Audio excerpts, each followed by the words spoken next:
आज हम आपको बिहार के मुख्यमंत्री नीतीश कुमार के बारे में कुछ ऐसी रोचक बातें बताने वाले हैं जिसके बारे में आपने तो शायद न कभी सुना होगा और न ही कभी पढ़ा होगा। एक समय ऐसा था नीतीश कुमार के लिए कि राजनीति छोड़ने के लिए मजबूर होना पड़ रहा था। दरअसल बात 28 मार्च 1974 की है। कांग्रेस के खिलाफ बेरोजगारी, महंगाई, भ्रष्टाचारी को लेकर पटना में जेपी आंदोलन की शुरुआत हुई थी, जिसमें राज्य भर से आए छात्रों, युवक और कार्यकर्ताओं ने बिहार विधानमंडल का घेराव किया था, जिसमें नीतीश कुमार ने अहम भूमिका निभाई। इस आंदोलन के बाद नीतीश कुमार काफ़ी प्रचलित होते चले गए। 25 जून 1975 की रात में आपातकाल लगा दिया गया, जिसमें करीब 1.25 लाख लोगों को अलग अलग जेलों में बंद कर दिया गया, जिसमें छात्र, कार्यकर्ता, पत्रकार, अलग अलग लोग अलग अलग जेल में बंद हुए। लेकिन 20 जून 1975 को उनकी पत्नी मंजू सिन्हा ने एक बालक का जन्म दिया, जिसका नाम निशांत रखा। साल 1977 में नीतीश कुमार ने पहली बार जनता पार्टी के टिकट पर चुनाव लड़ा। उस समय जनता पार्टी की बेहतर प्रदर्शन रही, लेकिन उसके बाद भी नीतीश कुमार चुनाव हार गए। साल 1978 उनके पिताजी रामलखन सिंह को लोग वैद्य जी के नाम से पुकारते थे, जिनका देहांत हो गया।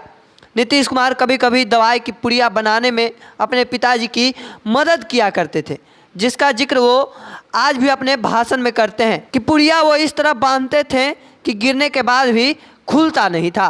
नीतीश कुमार के पिता की मृत्यु के उपरांत घर की जिम्मेदारी उनके कंधों के ऊपर पहुंच चुकी थी। उनकी धर्मपत्नी पटना में रहकर वह स्कूल में बच्चों को पढ़ाती थी। नीतीश कुमार गांव कल्याण बिघा में उनके पास कुछ जमीन थी, उसी से उनके पूरे परिवार का गुजारा होता था। परंतु नीतीश कुमार ने हिम्मत नहीं हारी और राजनीति में कदम बढ़ाया। वो बख्तियारपुर से पटना ट्रेन से जाया करते थे। कभी कभी तो उनके पास अखबार खरीदने का पैसा नहीं होता था, तो वो ट्रेन में बैठे दूसरे यात्री से अखबार मांगकर पढ़ लिया करते थे। उनकी पत्नी मंजू सिन्हा को ये सब बातें अच्छी नहीं लगती थी। उनकी पत्नी उन्हें राजनीति से दूर होने को कहती, लेकिन नीतीश कुमार का मन राजनीति के अलावा कहीं और नहीं लगता था। इसीलिए पत्नी के साथ वो कम ही रहते थे। वो चाहते तो पत्नी के साथ पटना में भी रह सकते थे, लेकिन फिर उन्हें राजनीति से दूर होना पड़ता, जो कि उन्हें पसंद नहीं था। इसीलिए नीतीश कुमार सुबह बख्तियारपुर से खाना खा के पटना के लिए निकलते और देर रात को ही बख्तियारपुर आते थे। कभी कभी पटना में उन्हें दोपहर का खाना भी नहीं नसीब हो पाता था। बताया जाता है कि इस विकट परिस्थिति में उनका बहनोई देवेंद्र सिंह ने उनका साथ दिया, जो पटना में रहते थे, रेलवे में कार्यरत थे। साल 1980 में विधानसभा का चुनाव होने वाला था, जिसमें वो लड़ने का मन बना चुके थे, लेकिन चुनाव लड़ने के बाद इन्हें इस बार मुँह का खाना पड़ा। अब नीतीश कुमार के करियर पर सवाल खड़े होने लगे। लोग तरह तरह की बातें करने लगे।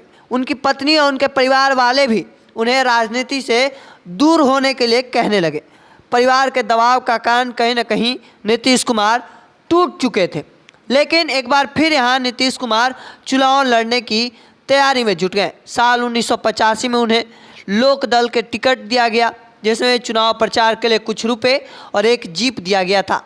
लेकिन पार्टी की तरफ से जो रुपये मिले वो एक उम्मीदवार के लिए पर्याप्त नहीं थे। ऐसे समय में उनकी पत्नी ने यह कहकर उनका साथ दिया था, इस बार अगर जीत नहीं हुआ तो उन्हें राजनीति से दूर रहना पड़ेगा, और अपना सैलरी से बचाए पैसे उन्हें दे दिए, जो पार्टी द्वारा दिए गए पैसे से कहीं ज़्यादा थी। और इस बार नीतीश कुमार की मेहनत रंग लाई, सीट से चुनाव जीत गए। फिर इस बार सुशासन बाबू ने जिंदगी में कभी पीछे मुड़कर नहीं देखा। शायद यही वो समय था कि नीतीश कुमार एक के बाद एक बुलंदियों को छूने लगे। उनका काम करने का अंदाज और मेहनत का रंग लाने लगी। साल 1987 में नीतीश कुमार को युवा लोक दल का अध्यक्ष चुन लिया गया। उसके बाद नीतीश कुमार ने बहुत मेहनत किया। साल 1989 में उन्हें जनता दल का प्रदेश अध्यक्ष बनाया गया।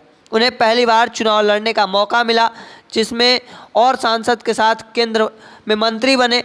साल 1990 में नीतीश कुमार को पहली बार केंद्रीय मंत्रिमंडल में कृषि राज्य मंत्री का पद मिला। उसके बाद वो केंद्रीय रेल मंत्री, भूतल एवं परिवहन मंत्री भी बने रहे। तमाम जो चीज़ें हैं वो सब चीज़ देखने के बाद लगातार एक के बाद एक पीछे हार के बाद जब नीतीश कुमार को विधानसभा में जीत मिलती है, उसके बाद वो पीछे मुड़कर कभी नहीं देखते हैं और वो लगातार एक के बाद एक बुलंदियों को छूने लगते हैं। और यही बड़ी वजह है कि नीतीश कुमार का एक वक्त ऐसा भी था कि वो उन्हें राजनीति छोड़ने के लिए मजबूर किया जा रहा था, लेकिन उस वक्त में एक उनकी पत्नी जो साथ दी और उसके बाद से सफलता मिलने के बाद वो पीछे मुड़कर कभी नहीं देखे और आज वो एक तौर पर कहें तो राजनीति के शिखर पर हैं। कहीं ना कहीं बिहार में लगातार 18 सालों से मुख्यमंत्री हैं, केंद्र का भी उनके पास अनुभव है। और आपको क्या मानना है नीतीश कुमार को लेकर, कमेंट सेक्शन में रखिएगा। ऐसे ही तमाम खबरों के लिए द बिहारी टॉप को सब्सक्राइब कर लीजिए। फेसबुक पर देख रहे हैं तो लाइक और शेयर कर दीजिए। धन्यवाद।